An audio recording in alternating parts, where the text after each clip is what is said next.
What is known as prior knowledge or pre-existing knowledge is the knowledge, skill or ability that a learner brings to a new learning encounter.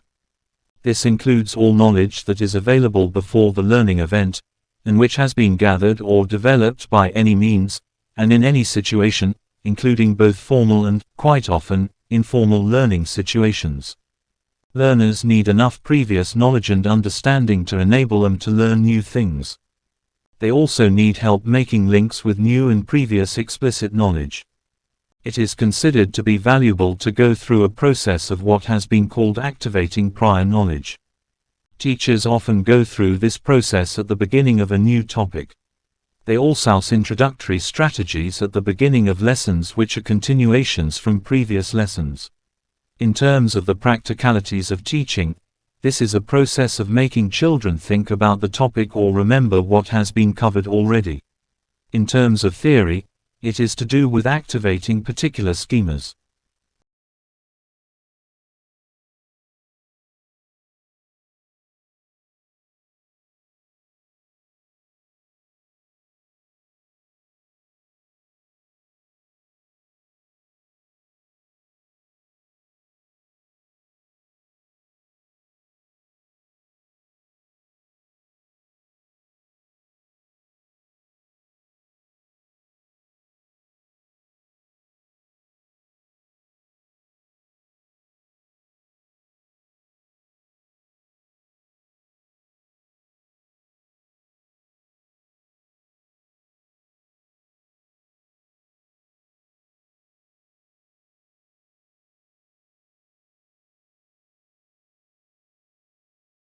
Skipping breakfast has drawbacks. It's no mystery why so many people routinely skip breakfast: bad timing.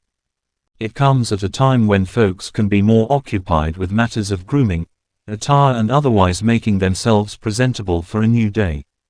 However, studies conducted both in the United States and internationally have shown that skipping breakfast can affect learning, memory and physical well-being. Students who skip breakfast are not as efficient at selecting critical information for problem solving as their peers who have had breakfast. For school children, skipping breakfast diminishes the ability to recall and use newly acquired information, verbal fluency, and control of attention, according to Ernesto Pollitt, a UC Davis professor of pediatrics whose research focuses on the influence of breakfast on mental and physical performance. Skipping breakfast can impair thinking in adults, also. For both children and adults, a simple bowl of cereal with milk goes a long way toward providing a sufficiently nutritious start to the day. Green Burgesson recommends choosing a cereal that's low in sugar.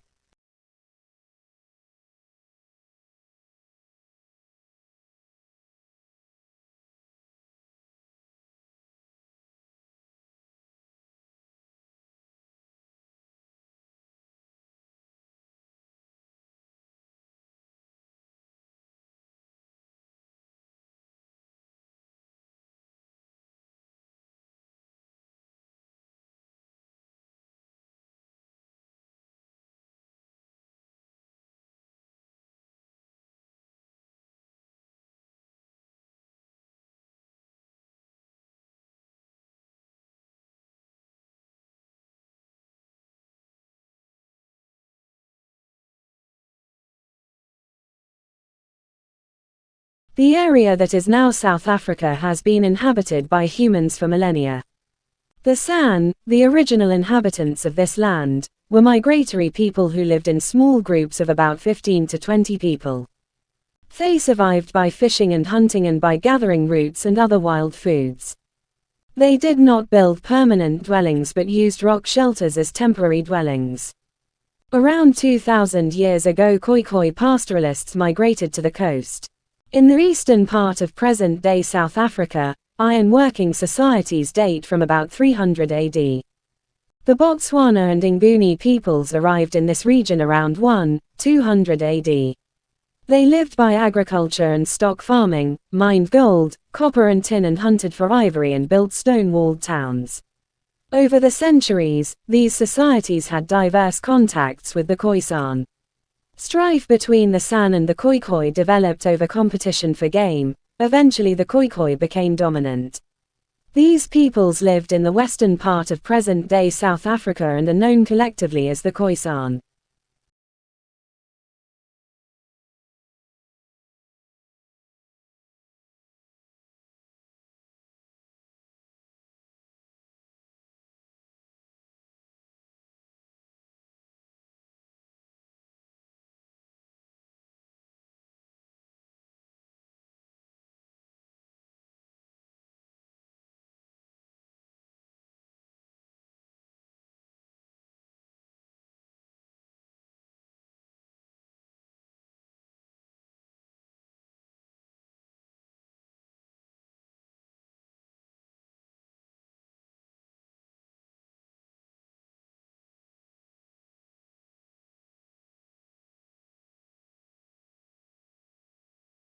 It might seem a little eccentric, but reviewing your work by reading it aloud can help to identify the woolliest areas.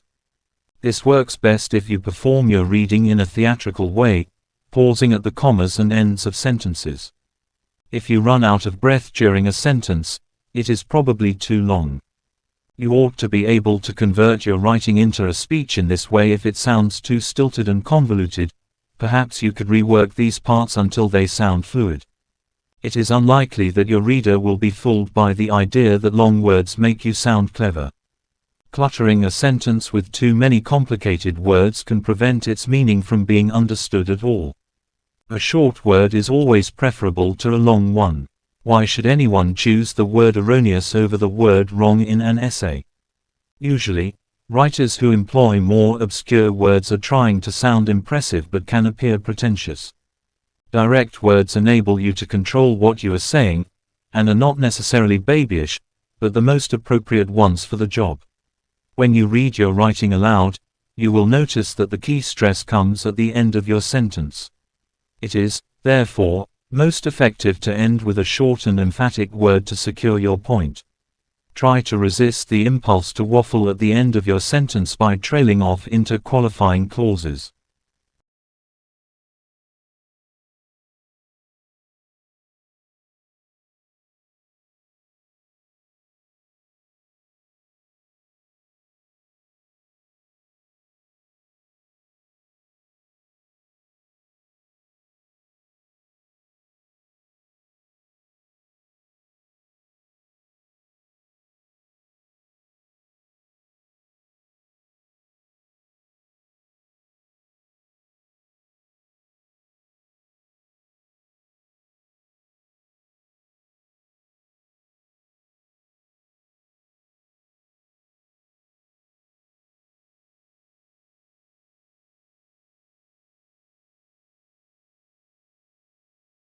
With a good system of crop rotation, and especially with the addition of any sort of fertilizer you may be able to come up with, it's possible to grow crops on a plot of land for upwards of 2-3 years at a time with good results.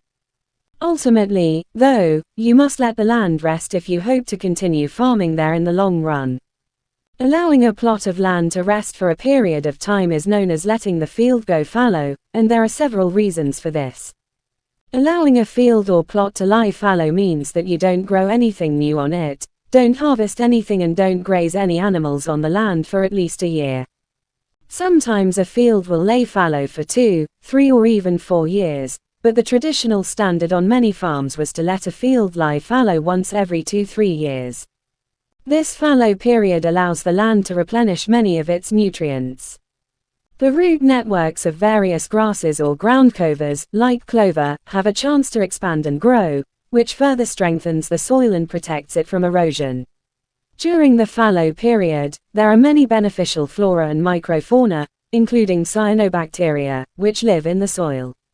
These microorganisms continue to be active at the root level, steadily improving the quality of the soil so that when you come back in a year or 2, you can begin planting food or cash crops anew.